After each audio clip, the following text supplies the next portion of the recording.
YouTube, Quinn Wade. Come to y'all with that instant basketball analysis on Analysis Playground on YouTube, exclusively on air forever. And we're going to talk about how the Boston Celtics beat the Milwaukee Bucks 107-79.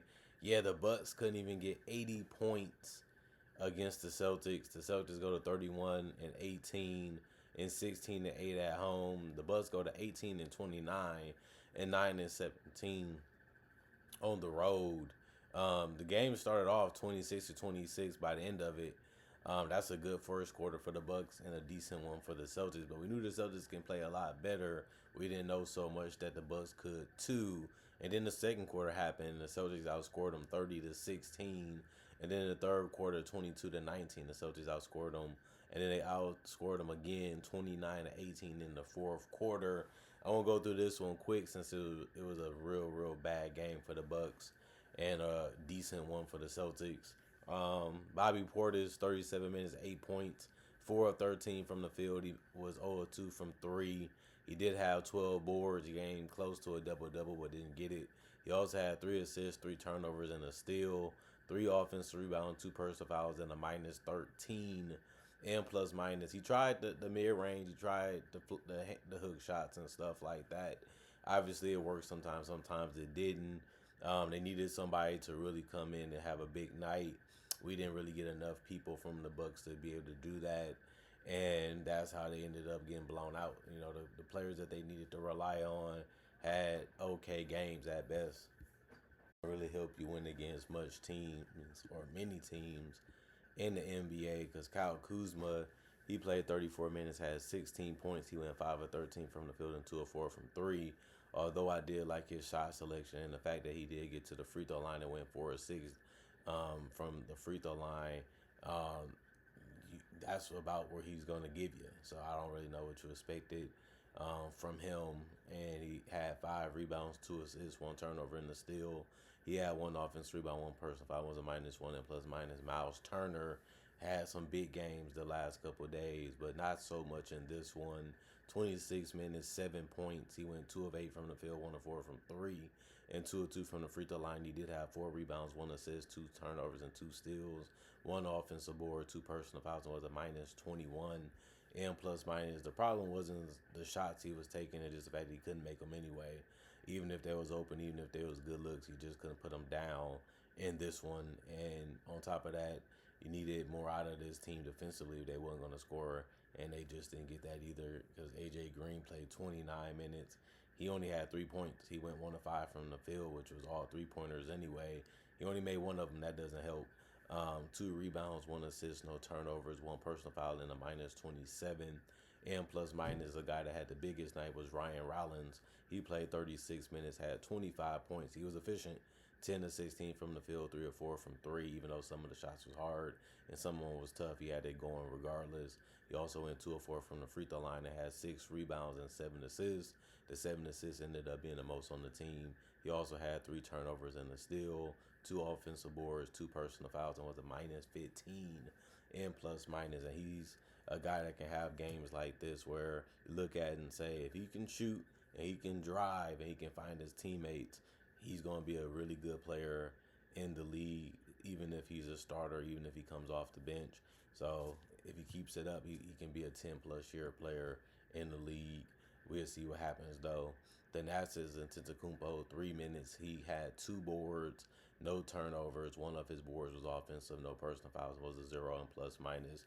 Pete Nance, 18 minutes, 7 points, 3 or 6 from the field, 1 of 3 from the three-point line, 4 boards. The 4 boards ended up being the most off the bench. He also had 1 turnover, 1 offensive rebound, 4 personal fouls, and a minus 16 and plus minus. The 4 personal fouls was the most on the team for the Bucks, but he did score a lot for the minutes that he went out there and played. And the rebounds is always fundamentally things that you have to do to win basketball games. Him do that and go out there and get that done. Jericho Sims, 4 minutes, 2 points, 1 of 1 from the field. He scored a 2-pointer around the rim. Other than that, he had no turnovers, no personal foul, was a minus 4 and plus minus. Amir Coffey got on the court for 4 minutes. He ended up missing no shots because he took no shots. So he finished scoreless because he took no free throws either. zero turnovers, zero personal fouls, and a -4 and plus minus. And Gary Trent Jr. played 25 minutes. That was the most off the bench. He also took the most shots, which was 8. But he only went 2 of 8 from the field and 2 of 7 from 3 and 3 of 3 from the free throw line. He finished with 9 points, which was the most off the bench. He also had 1 rebound, no turnovers, 2 personal fouls, and a -18 and plus minus. I mean, the free throws and the threes can get you a good amount of points if you make them, but they needed way more out of him or somebody off the bench because you had some guys that had a good night, but not anything that was great or amazing. Andre Jackson Jr., 8 minutes. He went 0 of 5 from the field, 0 of 3 from the three-point line. 2 rebounds, no turnovers, 1 offensive board, 1 personal foul, and a -5 and plus minus. And then Cole Anthony, 15 minutes, 2 points, 1 of 7 from the field, 0 of 2 from 3. 2 rebounds, 3 assists, no turnovers. All his rebounds ended up being offensive, and he also had 2 personal fouls. It was a -16 and plus minus. And then you look at the Boston Celtics. Sam Hauser went 1 of 7 from 3 and 1 of 9 from the field, so he only finished with 3 points in 27 minutes. That was a bad game. 1 rebound, 1 assist, no turnovers, 2 personal fouls, and a +20 and plus minus. Neemias Queta, 31 minutes, 14 points, 7 to 10 from the field. He did a good job of scoring the basketball around the rim. That's what he's out there to do.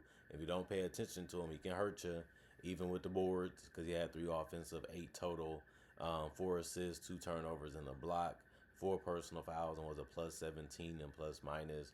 Derek White played 32 minutes, had 17 points. He went 6 of 14 from the field, 3 of 7 from 3, 2 of 2 from the free throw line. He had 7 rebounds, 8 assists, 1 turnover, and a steal. 3 offensive rebounds, 2 personal fouls, and a +27 and plus minus. He hit him from the 3. He was able to hit him, in that in-between game, mid-range and baskets at the rim. Then he was able to do good passes by just getting the ball to his teammate whenever he seen them open without second guessing it. That's always a thing that players should do, and Derek White understands that. He's been on winning teams throughout his career. And then Jaylen Brown had a big 30, 29 minutes to get it. He went 13 of 20 from the field, 4 of 6 from 3. The three-point shooting has really, really been good for Jaylen Brown, but he also did a good job of mixing it up with the mid-range and the drives and the ability to get to the free throw line, which he didn't do much in this one, but he still went 2 of 3 from the free throw line. He had 13 boards. He knows his team has to have that part of the game taken care of. So he said, you know what, I'm going to help grab as many boards as I can, and he finished with a 30-10 game. He also had 2 assists, 4 turnovers, and a steal. 1 offensive rebound, 1 personal foul, was a +16, a plus minus. Peyton Pritchard, 27 minutes, 7 points, 2 of 8 from the field, 1 of 4 from 3, 2 of 2 from the free throw line, 3 rebounds, 5 assists. He also had no turnovers, so whenever he wanted to score, he was taking his time and taking the best look he felt that he can take. It just didn't work out too much for him in this one, but the assist did at a high level. He also had 1 personal foul, was a +10 and plus minus. Josh might not play 1 minute. He didn't do anything because of that, but finished as a -3 and plus minus. Amari Williams played 4 minutes. He only grabbed a rebound. He had no turnovers, no personal fouls, and the rebound was offensive, and he was a +4 and plus minus, but that was about it. Luka Garza made a shot around the rim, and then he ended up going 1 or 2 from the free throw line, so he finished with 3 points. He did miss his only 3-pointer, though. In 13 minutes, he had 2 boards, no turnovers. 1 of his rebounds was offensive. He also had no personal fouls. It was a +7 and plus minus. Anthony Simons, 25 minutes, 27 points, 10 of 18 from the field, 6 of 10 from 3, 1 of 1 from the free throw line. And he's a bucket. Obviously, he's going to take a lot of his shots at 3, but if you run him off and force him to dribble, he can hit a floater, a layup, or even a mid-range shot. And if you can't stop that, he's going to have a big night. And he went 1 of 1 from the free throw line. He also had 3 rebounds, 1 assist, no turnovers, 2 offensive rebounds, 2 personal fouls. Was a +10 and plus minus. Baylor Shireman played 13 minutes. He didn't score. He went 0 of 2 from the field, 0 of 1 from 3, took no free throws, but he did have 4 boards, no turnovers, 1 offensive rebound, no personal fouls, and was a +13 and plus minus.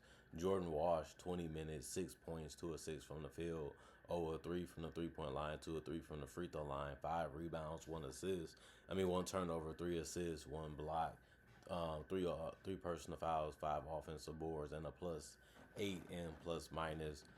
Jordan Walsh, he's been a quality player because he does all the things that you need a winner type of guy to do, whether that's defending, whether that's rebounding, whether that's shooting or scoring or keeping the ball movement. That's what he brings to the table. Just a quality role player that understands what he needs to do when he's on the court. And then Hugo Gonzalez, 17 minutes, 0 of 3 from the field. It was all 3-pointers that he ended up taking, and he missed all of them in this one. But he did have 5 boards, 1 turnover, 2 steals. He's going to try to make things happen on the defensive end, and it worked tonight. He also had one personal foul, was a plus 11 and plus minus. 92 field goals taken by the Celtics, 45% for them. 82 taken by the Bucks. They shot 35% though, which is really, really bad. They also shot 34 3-pointers, only made 29 of them, while the Celtics shot 42 of them, and they shot 36%, which is about where you want to be or higher. And then 13 free throws for the Celtics, 77%. 15 for the Bucks, 73%. 52 rebounds for the Celtics, 40 for the Bucks. 24 assists from the Celtics, 17 from the Bucks. 9 turnovers from the Celtics, 10 from the Bucks. 4 steals from the Celtics, 5 for the Bucks. 2 blocks from the Celtics, none from the Bucks, and then 17 offensive rebounds for the Celtics, 12 for the Bucks, and then 35 defensive rebounds for the Celtics, 28 for the Bucks. 16 personal fouls for the Celtics, and then the Bucks did commit 17, but the Bucks did shoot more free throws than the Celtics, but it was only by 2, and it can be that way. But a really, really bad game and bad performance for the Bucks defensively and offensively, and that's going to help you get blown out in most games against most teams. Tonight was just another night where they came out and tried the hardest they could. They just got outmatched by a better team, a hungrier team, and a team that just played better throughout the entire game than the Bucks did. They had a good first quarter. They was confident that they could keep competing, and then the Celtics just bum brushed them and was able to put them away early in this one. Then they just had to close it out, which they was able to do successfully. So they're not mad, they're not angry, they're happy that they didn't play around. They didn't play down to their competition. They stepped it up and really got it done and took this game really serious. And I'm proud of them. I'm happy for them as a Celtics fan.